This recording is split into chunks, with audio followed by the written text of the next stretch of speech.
Mixed One Essential. How'd you get started? Like, what put you on the wave? Were you like in the basement? There's no basements here. Well, I'm from the D type of area, so you know what I'm saying. We let's just go ahead and be real with you for a second. I started in my mom's crib. Growing up and shit, we really didn't have a lot of money. We kind of grew up poor. Like there was days where I ate like mustard sandwiches and shit for dinner. Come home on cheese and mayonnaise sandwiches. Bro, I would, dude, if I was you, I would have loved that shit, bro. My mom was like, yo, you got to eat this mustard shit, bro. We ain't got shit. We look in the fridge, there's literally a bottle of mustard and a bottle of water. Like, that's all I remember growing up. And it kind of, like, forced me to kind of open up different outlets and shit, try to make money. Because when I was growing up, like, I don't want to promote this, but a lot of people need to realize, like, the side of the industry that nobody really talks about. When I was growing up, like I ended up selling drugs, robbing people and stuff like that to make money to stay out of the streets, you know what I'm saying? But I had to be in the streets to get out of the streets. And that was what a lot of people don't understand about this side of the industry, because you'll go broke trying to fuck around and make $1 million out of nothing, you know what I'm saying? But the whole thing that got me started was I wanted to write music and wanted to record and like become an artist and a songwriter and stuff like that, which I ended up doing.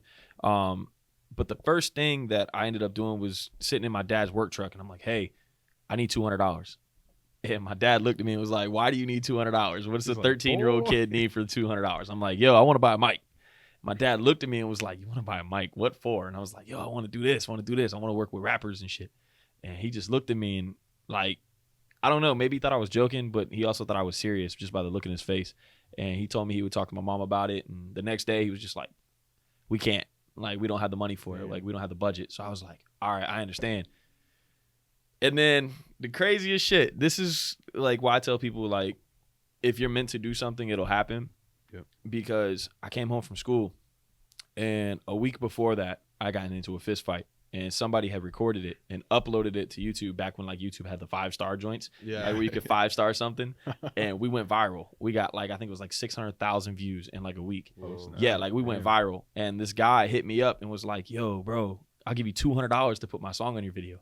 Oh. I was like, yo, $200? Yo, you got PayPal? Like, I hit him instantly. And then I put his song on the video, and then sure enough, boom, $200 in my PayPal. And it paid for my first microphone, my first mic stand, headset, everything. I was like, holy shit. Damn, like, it was meant to be. Yeah, like, that's how I look at it. And my dad, when I told him, like, yo, like, I beat somebody's ass and went viral and got $200. My dad was like, oh, really now? And I'm like, yeah, look. Boom, pull out the little phone and shit. He's like, okay, then. Like, my son went viral for beating somebody up. Wow. That's a new thing. Must have been a good fight. Yeah, it was, bro. It was. His name was Stephen Harden. That shit was funny. After that, we became best of friends. Like, no lie. It was funny because when he seen me went viral, he was just like, yo, why don't we be friends, bro? I was like, nah, we'll let's fight not. each other every day. Right, yeah, we'll fight each other every day and just go viral every day. But nah, so that's how I ended up getting started. Like, I got my first mic after that video, and then I started recording all my friends and stuff like Dread Life J. There was a kid named Cali that I recorded. And then shout out to my first client, Gray, like the first kid to ever pay me and still pays me to record him and mix him. Even like, 10 years later, still paying me. You know what I'm saying? Like, I don't know why he paid me like for like the first 7 years of my career. I don't understand what made anybody pay me for like the first 7 years. Yeah. Like, I was trash, bro. But you're gonna be bad when you first start. Yeah, and it dude, always I'm takes telling that you, one person. You're gonna like, be you know terrible. Like, well, I see it. Let's put some money into him. Let's give him some shit. Yeah, when you first started, would you start with what DAW? Yo, to be real with you, it was 𝐂𝐏𝐿 Pro 2.0. And Cool a lot Edit of Pro. people don't know what that is. And I'm just like, look, yeah, he's like, I don't know, bro. No But nah, 𝐂𝐏𝐿 Pro is like the first version of Adobe Audition. So I don't know if you know what that is, but it's like the boom boom version of it. Like, it's the short bus version. Okay. And like, I got it for free. I cracked it online. I got it for free because I was like real tech savvy growing up. So I was like looking for any way I could get shit for free because, you know what I'm saying, I'm growing up poor. Like, my parents couldn't afford $300, $400 like that. So I'm trying to crack it and shit. And then I started making money off of it, and then I bought the software. That's another thing that I encourage engineers to do. Purchase your software. Don't crack it and then make money on it, because, you know what I'm saying, everybody puts their all into everything.